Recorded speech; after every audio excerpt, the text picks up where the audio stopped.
with the principle of creation. We begin from those fundamental questions about human life and the universe. Throughout history, people have anguished over these fundamental questions. This is because no one has fully understood the root principle, the blueprint by which humanity and the universe were originally created. To approach this topic properly, it is not enough for us to simply examine the resultant reality, the world that we can measure externally. The proper way to address this, the fundamental question, is that of the causal reality. Problems concerning human life and the universe cannot be solved without first understanding the nature of God. So section 1 is the dual characteristics of God and the created universe. To begin with, we have to ask, how can we know the divine nature of the invisible God? As you know, there are some who deny God's existence based on the fact that we can't see him, can't touch him, can't encounter him physically, and can't measure. But this in itself is not legitimate, because there are many things in our life that we cannot see, and yet we understand their existence because we see their result. Gravity, for example. We can't see gravity working, but we know what happens as a result. And so by observing the effect, we understand the cause and understand the law of gravity. Similarly, my mind. Now, you can't see my mind, but I hope you'll give me the benefit of the doubt that I have one, because I'm expressing my thoughts, feelings, passion, ideas in the way that it's coming out of my physical body. So again, you see the effect and you understand the invisible cause. So it's not legitimate to deny God's existence simply because we can't measure, see, touch, or experience with our physical senses. In fact, by definition, if we're seeking to understand the first cause of the created world, the world that exists in time and space, then would that cause the world that's defined by time and space, would that cause be within time or be the origin of time itself? Would that cause be within space, or would space be within God? Therefore, I think you know the answer. Therefore, we say that God is infinite, not finite, beyond space. It doesn't simply mean that God is everywhere. It actually means that God is not defined by a specific location within the limited realm of space. And we say God is eternal.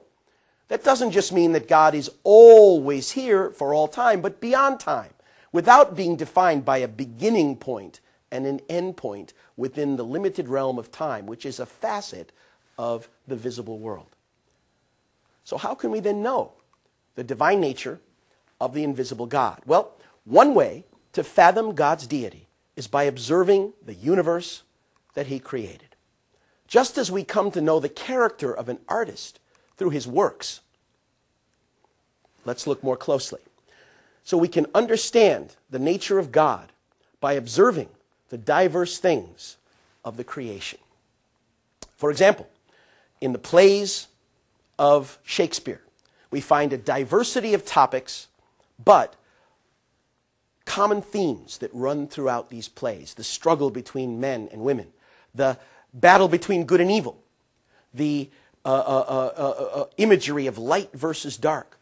Now, these themes are consistently running through all of the plays and tell us something about the nature of the author. And if we find recurrent themes that are expressed in every single form of life, from simple to complex, will it not tell us something about the author of life? Likewise, look at the paintings by Van Gogh. You look at 10 paintings, you could recognize the characteristic style of the artist, even though the subject matter is different, because the style reflects the artist's passion, emotion, and inner nature. So just as we can understand Van Gogh by his paintings, or Shakespeare by his writings, we can understand something about the creator, the cause, by looking at the world he created, the visible effect. Therefore, St. Paul wrote in Romans 1:20, ever since the creation of the world, his invisible nature, namely his eternal power, his deity, his godlike nature, has been clearly perceived in the things that have been made. So let's look first then at the common elements in the natural world. We'll begin by pointing out these elements that are found universally in all things. Every entity, first of all, possesses the dual characteristics of yang and yin, or as we would say in the West, positivity and negativity. More fundamentally, however, every entity also possesses another set of dual characteristics, that of outer form and inner quality. Now, the visible outer form resembles the invisible inner quality. The inner quality is called internal nature, while the shape or structure is called our external form. Now, when we say that the inner and outer aspect is more fundamental, let's look at human beings. Before you are a man or a woman, you are more fundamentally human. And our human personality differentiates us from animals, plants, or any other living thing. Human personality arises from the inner nature, our thoughts, feelings, character, conscience, and how we express that in our visible form. So masculinity and femininity are attributes or expressions of human personality. And of course, every man, every woman has elements of both. A man is not all masculine, a woman is not all feminine. These are two essences that are harmonized within each person. Now, since internal nature and external form refer to corresponding inner and outer aspects of the same entity, then the external form could also be understood as a second internal nature, a visible expression of the internal nature. For this reason, we can tell a lot about a person by reading their face or their body language and how they sit or express themselves, or even being able to evaluate things in their hand or the lumps on their head or how their body expresses itself, because the body expresses the inner nature of the mind. So the internal nature and external form together constitute dual characteristics. Now let's look at every form of life in the universe in general. Let's look more closely at this. When we go to the most simple forms of life, particles, here on your left. Particles exist as either positive, negative, or neutral because they have both elements within them. They make an electronic magnetic relationship to form the basis of atoms. Atoms then form an electrochemical relationship by sharing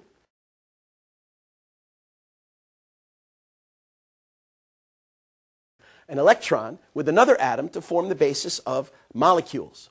Molecules form electrochemical relationships to form the basis of matter.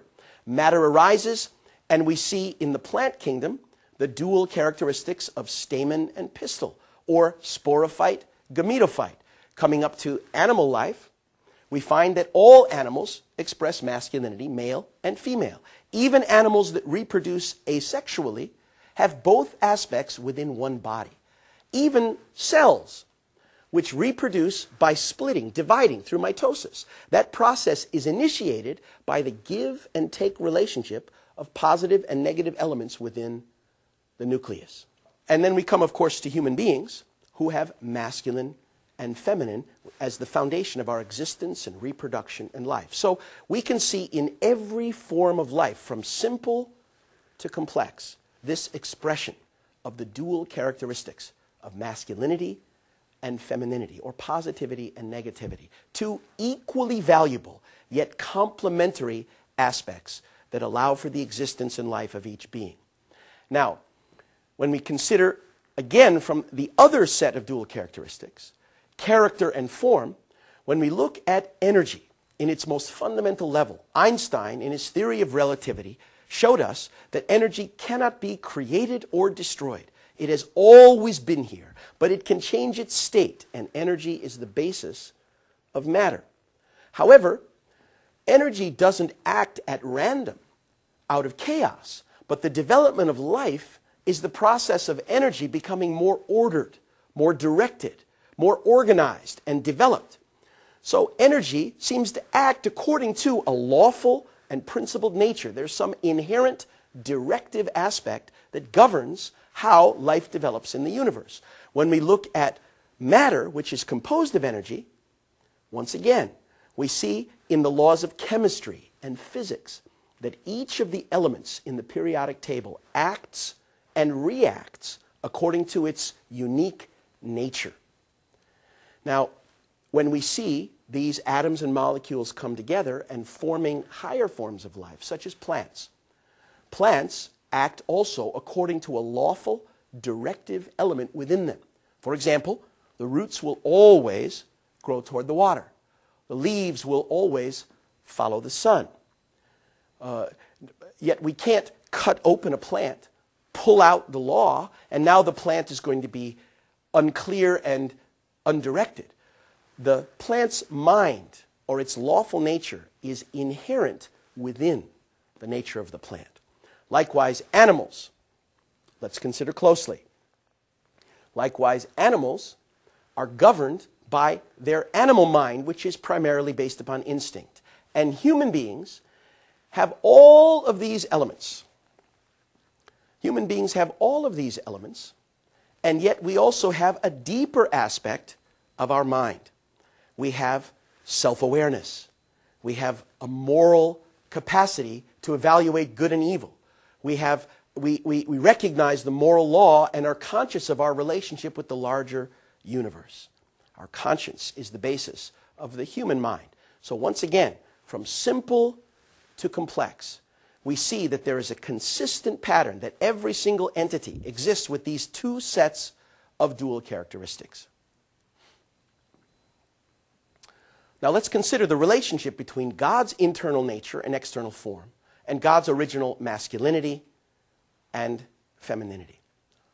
God's original internal nature and original external form each contain the expressions or attributes of original masculinity and original femininity. Similarly, when we look at human beings, we can understand that within our mind there are masculine and feminine natures, such as initiating and dominating and guiding versus nurturing and listening and reflecting, etc. Also, in our physical selves, there are masculine and feminine attributes. Within God, therefore, original yang and original yin, original masculinity and femininity are attributes of his original nature and his original external form. Now, within the first cause, God's original internal nature must contain the essences of all the law, principle, plant, inner natures of everything in the universe. And God's original external form must contain the essence of all the matter in the universe, which is itself energy. Likewise, within the Creator, there must be the essence of all the masculine natures in the universe, as well as all the feminine natures in the universe. Now, the masculinity and femininity within the Creator is not some strange or foreign concept, but actually, in the Bible, in Genesis 1:27, it is stated clearly, God created man in his own image. In the image of God, he created him, male and female. He created them. So, man is not just males, but man is male and female in the image of God. Well, let's stay here. So, to summarize, we can say that God is the subject and the harmonious union of these natures of inner and outer, inner nature and external form. Likewise, God is the harmonious union of masculinity and femininity, which are manifestations or attributes of the qualities of his character and form, respectively. Now, God stands as the subject partner toward the universe, having the qualities of internal nature and masculinity or subjectivity in relationship with the universe, which responds to God and has the more external aspect or is feminine in response to God. This is the only reason we can justify calling God He or calling God our Father. Because while containing both masculine and feminine natures, the position that God takes is the initiating, subject, and internal position, or the masculine position, in relationship to the universe.